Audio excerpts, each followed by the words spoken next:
Oke. Sekarang saya berada di kelas 8B. Di kelas 8B itu terdiri dari 28 orang siswa. Yang masuk di sesi hari ini adalah seharusnya 14 orang dan yang hadir cuma 13 orang. Saya mencoba meneliti dan ingin mengetahui apa yang menjadi persoalan sehingga nilai IPS siswa kelas 8B itu jauh dari harapan. Cuma satu orang yang tidak remedial, yang lainnya semua remedial.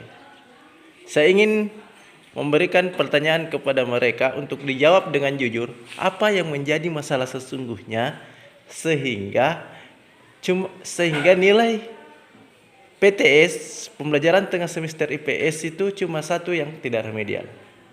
Jadi pemirsa, sekarang saya mau tanyakan mereka dengan jujur sesuai dengan hati nurani mereka. Oke, sekali lagi saya mau tanyakan kepada kalian. Sebelum PTS IPS, kira-kira malamnya itu belajar IPS atau tidak? Tidak. Kasih besar saja. Ya. Berapa orang yang mengatakan tidak belajar IPS itu malamnya? Angkat tangan. Oh, kasih tinggi. Oh, luar biasa teman. Ternyata dari 14 yang hadir, dari 13 yang hadir, sekali lagi angkat tangan kembali. 13 yang hadir. Di sini saya mau tanya kejujurannya siswa, ternyata ada 13 orang. 12 orang dari 13 orang yang hadir mengaku tidak belajar IPS malamnya. Jadi wajar kalau nilainya rendah. Sekarang saya mau tanya satu persatu. Jadi cuma ini yang belajar IPS. Cuma ini orang yang belajar IPS di atas nama Hasfira Bahtiar. Oke. Saya pastikan ini cuma satu nilainya yang bagus. Kenapa? Karena cuma satu orang yang punya kemauan untuk nilai PS-nya bagus. Oke. Sekarang pakai masker semua. Oke. Anakku, nama tak siapa? Anugrah Novitasari. Anugrah Novitasari, malamnya kerjanya apa? Belajar PKN. Belajar PKN, tapi tidak belajar PS, jadi nilai PS-nya rendah. Oke. Kenapa tidak bagi waktu tak? PKN belajar sedikit PKN, belajar juga IPS-nya. Ketiduran, Kak. Kasih besar. Ketiduran, Pak. Ketiduran? Iya, Pak. Oke. Kau, jawabanmu apa? Kenapa tidak belajar IPS malamnya? Sebesar suaramu. Tidur, Pak. Hah? Tidur. Apa? Tidur. Oke. Kau? Main apa? Main HP. Main HP. Oke, siapa yang main HP malamnya itu? Angkat tangan. Tidak belajar IPS alasannya karena main HP. Berapa orang? 1, 2, 3, 4, 5, 6. Ternyata dari 13 orang siswa, sebagai sampel penelitian saya hari ini, ada 6 orang yang kerjanya cuma main HP malamnya dan tidak belajar sama sekali. Betul? 6 orang. Katakan lagi yang 6 orang ini yang cuma main HP. Sekarang saya mau tanyakan kembali dan tolong jawab dengan jujur. Karena untuk 6 orang ini, apa yang kita main di HP? Game. Iya, Pak. Game apa? Mobile Legend, Pak. Siapa lagi nama tak? Nurul Hidayanti. Nurul Hidayanti. Mobile Legend. Iya, Pak. Nurul Hidayanti main Mobile Legend ya. Oke. Kau game apa? Siapa lagi main gaya HP? Game apa? Free Fire. Hah? Hex Domino. Aduh. Hex Domino ini. Berapa B kau habiskan? Hah? Berapa? Berapa B kau habiskan main Hex Domino? Hah? Berapa? Berapa B? 1B. Oke. 1B. Oke, kau?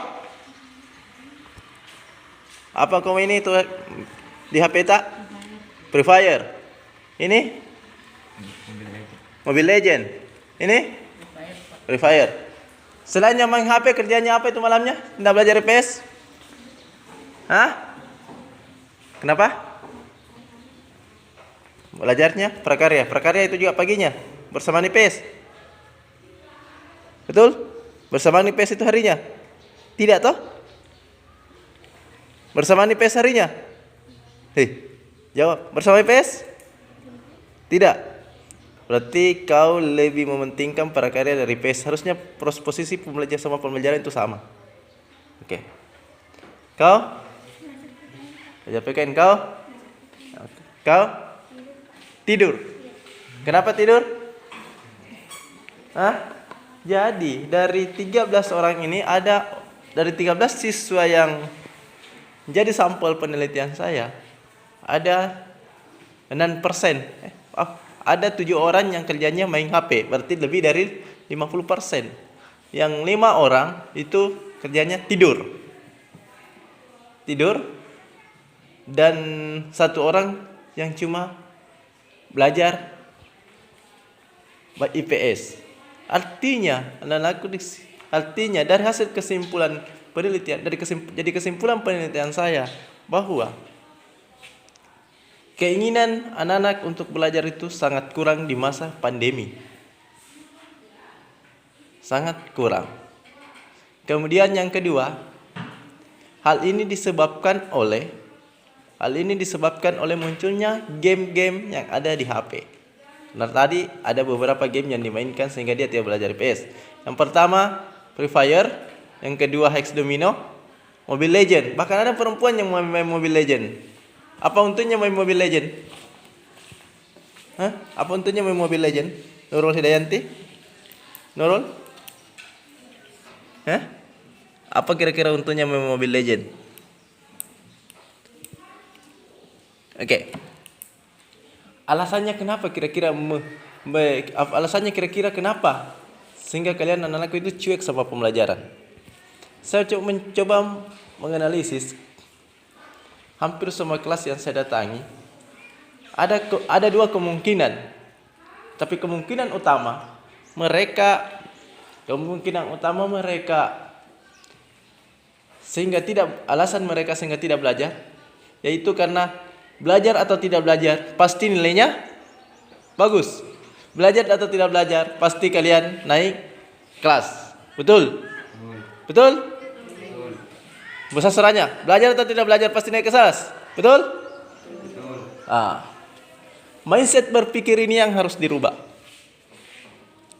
Sudah saatnya kita pola rubah. Setiap sekolah itu pola rubah sistem yang ada di sekolah kita. Karena kenapa?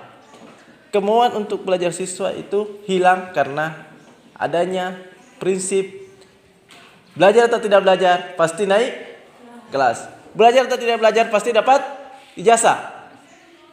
Betul? Ini yang harus kita rubah. Mindset seperti ini tidak boleh rubah. Sebenarnya hampir semua terjadi di sekolah yang ada khususnya yang ada di desa-desa. Kasus seperti ini muncul di semua sekolah yang ada di desa-desa.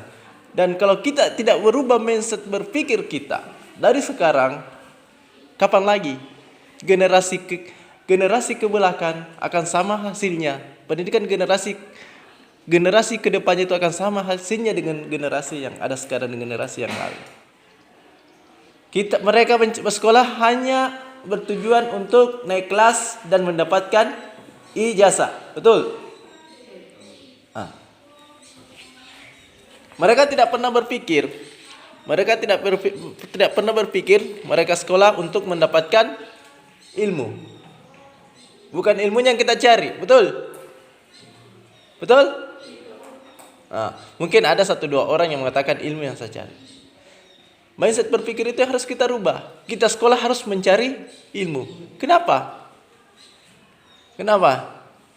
Jumlah pengangguran di negara kita semakin kebelakang itu semakin hari semakin meningkat. Banyak sarjana yang telah dilahirkan oleh beberapa perguruan tinggi negeri sampai sekarang masih menganggur. Persoalannya kenapa? Dia cuma dapat ijazahnya, dia tidak punya ilmunya. Sehingga ketika dia tes untuk masuk di misalnya perguruan PNS, polisi, tentara, itu susah sekali gol karena mereka tidak punya ini. Dulu orang berpandangan seperti ini, mode gagap pekue kung kadoe. Betul? Masuk polisi bayar 200 juta, insya Allah bisa. Masuk PNS bayar 100 juta bisa, bayar 250 bisa, bayar 300 masuk tentara, polisi bisa. Mindset berpikir itu harus dirubah. Kita ini sekarang berada di kehidupan yang milenial, yang modern. Sekarang sebuah serba iptek, sebuah serba teknologi. Ketika kita tes, coba tanya guru-guru kalian, coba tanya kakak-kakak kalian yang kemarin ikut tes seleksi pegawai negeri sipil. Selesai kerja tugas, langsung dilihat nilainya. Jadi bagaimana caranya mau dibantu dengan uang? Tidak bisa. Itu harus kalian pikirkan. Orang tua kalian menyekolahkan kalian itu merupakan sebuah investasi. Investasi apa? Suatu saat nanti ketika mereka sudah tua, ketika mereka sudah tidak bisa melakukan apa-apa, kalianlah yang menjadi ujung tombak mereka. Siapa yang memelihara mereka kalau bukan kalian?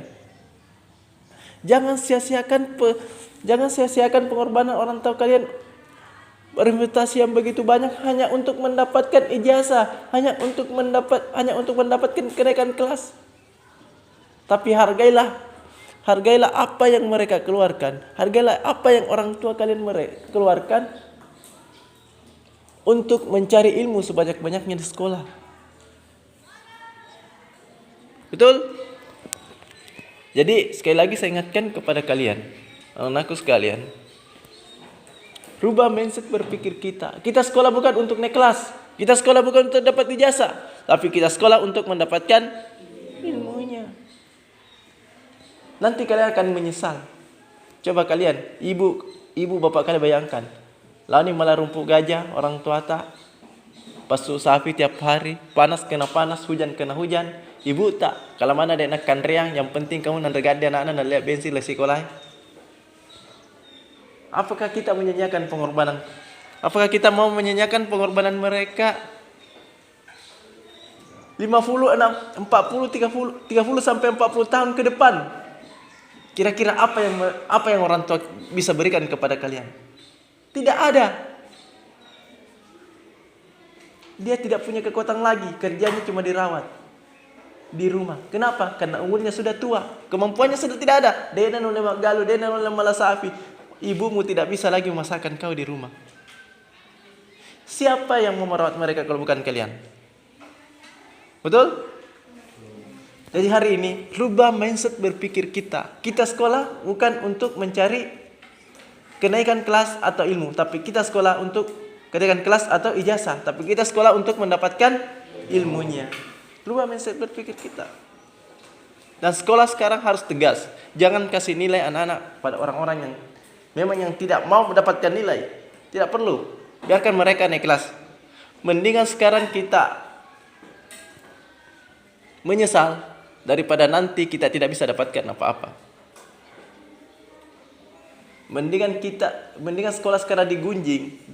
Mendingan sekolah orang digunjing di mana karena tidak menaikkan siswanya dari kelas 1, misalnya dari kelas 7 ke kelas 8, daripada siswa yang dilahirkan tidak bisa melakukan apa-apa untuk orang-orang di sekitarnya.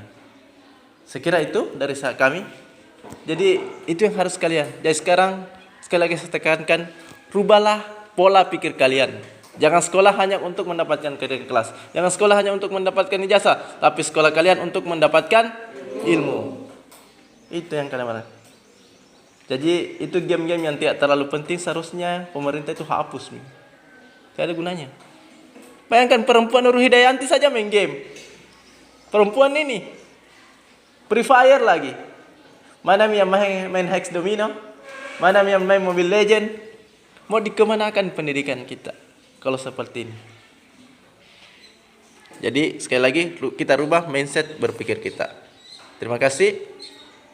Hari ini semoga apa yang saya sampaikan hari ini bisa berguna bagi kalian. Percuma kalian belajar kalau tidak ada kenaikan. Percuma kita belajar kalau tidak ada kemauan untuk mengetahui ilmunya.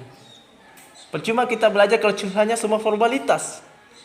karena ada guru di depan, saya takut dihukum kalau tidak memperhatikan pembelajaran yang dilaksanakan oleh bapak ibu guru kita. Kalau itu yang kalian pikirkan, percuma. Tapi ketika belajar karena ingin mendapatkan ilmunya, saya yakin kemauan untuk belajar itu lahir dalam diri kita. Bukan lahir dari karena ada bapak ibu guru tadi di depan. Bukan lahir karena ada kemauan untuk naik kelas atau dapatkan ijazah, tapi lahir karena dalam diri kita, karena memang sudah ada dalam diri kita tentang harus mendapatkan ilmunya, supaya nanti ketiga di masa tua nanti, di masa depan nanti, saya akan mempergunakan ilmu saya untuk orang-orang yang di sekitar kita. Itulah kunci kesuksesan manusia. Oke.